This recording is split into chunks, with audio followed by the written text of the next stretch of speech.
What's up guys, Syiler here, and we are back with another rare mount guide, this time taking a look at the Astral Cloud Serpent, which drops from Elegon in Mogu'shan Vaults. This is on a 1% drop chance, so you're gonna have to do this a few times unless you're very lucky. And Mogu'shan Vaults is located in Mr. Pandaria. Head to Kunlai Summit and just north you'll find Mogu'shan Terrace. Exactly where I am on the map right now, that will be the entrance to Mogu'shan Vaults. Now this is a level 90 raid and I'm soloing it at level 100. You don't need amazing gear to do this, but I was doing it around 650, 660 when I first started soloing this place, so anything above that and you should be fine. At this point I'm about 690. Now do make sure you are on 10 man normal, as 10 man and 25 man have the same chance of dropping the mount, and you don't need to do it on heroic. But wait, don't go inside just yet, do make sure you do have Elder Charms of Good Fortune. These are found in Mr. Pandaria, and you will need to trade 20 lesser charms in for 1 elder. Now you can do this by killing mobs at level 90 and above in Mr. Pandaria. Timeless Isle is a great place for that. And then head to the Nizao Temple. Here you'll find the Valor and Justice Quartermaster, and the Justice Quartermaster will allow you to turn 20 in for 1 elder. So go get those because they will give you an extra chance at getting the mount. So every week you'll have 2 chances from 1 character. You can only do this once a week as it is a raid, and it will reset on Tuesday for US and Wednesday for EU. And we're going to get started clearing the trash. Nothing too special with this first pack, just kind of, if you're struggling, kill the largest dog first because it does make the rest take less damage. These 2 patrolling dogs will eventually kind of stun you and reset, so do make sure your stacking debuff doesn't reach 100. If needs be, just pull 1 at a time, but anyone decently geared should be able to pull 2. Once again, another one of these packs, if a big dog does emerge, kill it first if you are having issues, because it does make the rest take reduced AoE damage, and burn through the second pack. So now we're on to the boss, and the boss varies each week. There'll be 3 of the 4 active, but to be honest, it doesn't really matter what 4 you've got active. This is a really easy fight. Just try and do as much kind of cleave damage as possible. If you're a dot class, multi-dot, if you're like a shaman, fighting over, that kind of thing, because they have a shared health pool. Watch out for the crap on the floor, and that's it really. You might take a bit of damage, so save some CDs, move out of anything that you see that looks dangerous, and kill the boss. There isn't really much to go through. It's a really easy fight. Anyone 660 and above should have no issues with it whatsoever. But as I said, they will gain energy once they reach max energy. It'll kind of explode for a chunk of damage. So try and save some CDs for that if you are having issues. Once again, move out of anything that looks dangerous, and that's about it. It's quite an easy fight to deal with, so shouldn't have any real problems. If you struggle with that fight, you're probably not going to be able to do the rest of them, so just try and figure out what it is you're doing wrong in particular. AoE down this trash doesn't really do anything too special, and we're on to boss number 2.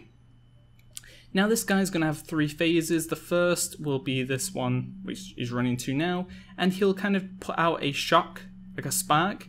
You can avoid this. Here it is, Lightning Fist. You can avoid that by moving to the side when he's about to do it, and then he'll do Earthquake, I think it is, which will stop you from being able to hit him. It'll reduce your hit chance. It'll also do some AoE damage as well during that, but nothing to worry about.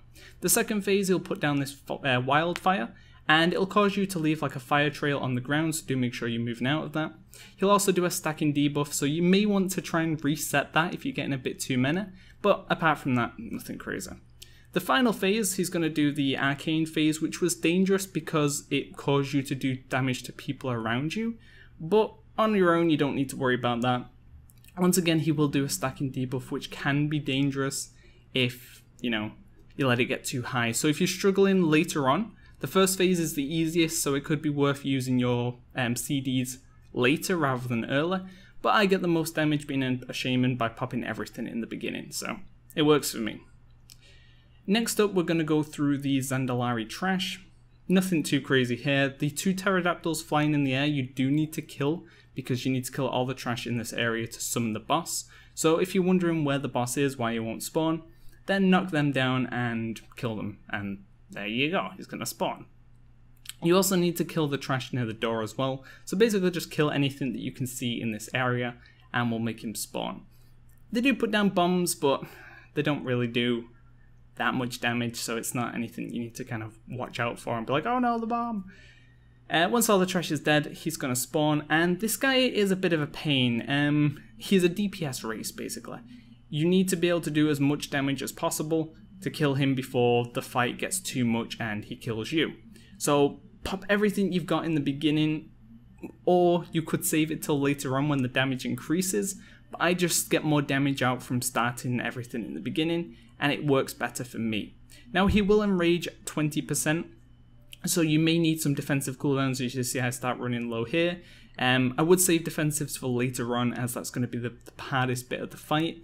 I use Spirit Wolves, stuff like that, to just keep me topped up, and I get through it. So as I've said, it is a DPS race, but also a bit of a survivability check as well, as later on in the fight you're going to take a lot of damage. The longer the fight goes on, the more damage you take. So having high DPS and being able to sustain through the damage are two key things to do in that fight. So keep that in mind. Now, the next fight you may need some help with. Unless, I'm not really sure how you'd be able to do it if you don't have a pet. There's probably ways, I just don't know them as I've never had to know them. So once we get into it, I'll kind of go through it. But there's a mechanic basically that will pin you down, and normally you'd have a raid member DPS it out for you. I use my pet.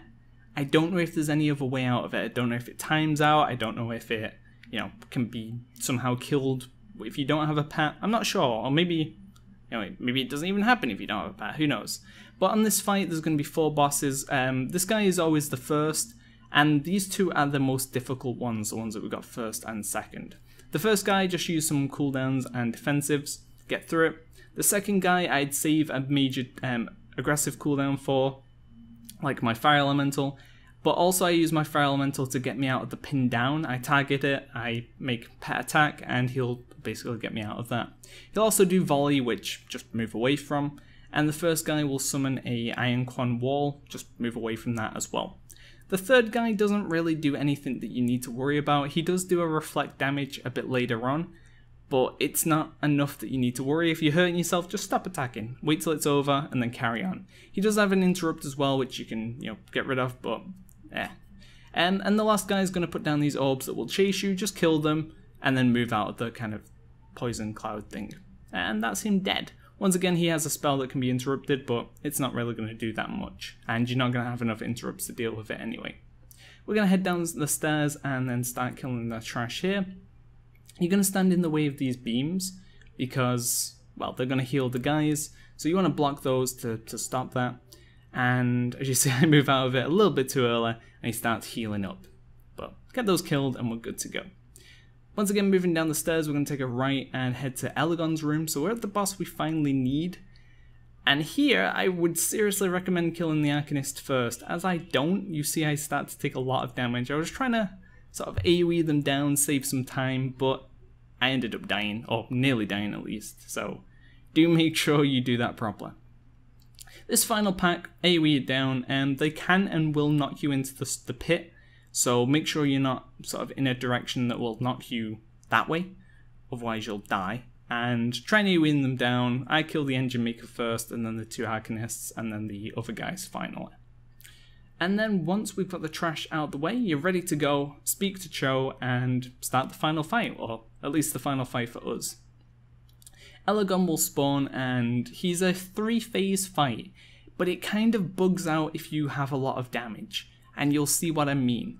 So I'm only going to get 2 phases, but the phase that is missed isn't really anything too different anyway. So he's going to start off, he'll summon an ad, and you're going to do increased damage while in the circle. You're also going to have a stacking debuff, which will cause you to take more damage. So if you feel it's getting a bit too high, just run out, run back in, and it'll reset. I would only recommend doing that on this phase though, because it's the only time you get some downtime. Now on this phase, he's basically going to summon orbs, and you need to kill all 6 of them to make the boss take more damage. If you don't, he'll go into kind of like a transition phase, and you'll have to start phase 1 again.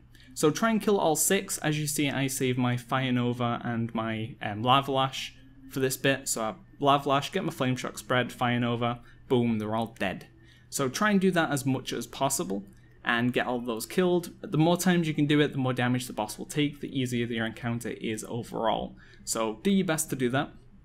If you have a little bit less damage, what will happen is pillars, it'll say the floor's about to sort of collapse, run to the edge before you fall into the pit, and then these walls will appear. DPS all 6 down, the walls will disappear, run back in, and phase 1 will begin again. Now he does summon an ad, and this ad doesn't really do anything, just sort of cleave it down, get it gone, but I don't get it because of how fast I kill him. And once again, if you do have a lack of damage, you will get a final phase 3, which will basically stop you from being able to leave the inner circle. You'll take damage if you try to, and he kind of goes into a bit of an enrage, but just DPS him down as normal. You'll have plenty of damage increase stacks by that point, so he should melt, and just use the defensive cooldown if you feel the damage is getting a bit too high. But overall, that is all of the fights, and kill him, use your coin, and good luck on getting the Astral Cloud Serpent. It's a mount I really want, and if you get it, I'm going to be jealous, so don't tell me you got it, alright? So thanks for watching, guys. Look out for more videos coming soon. See ya.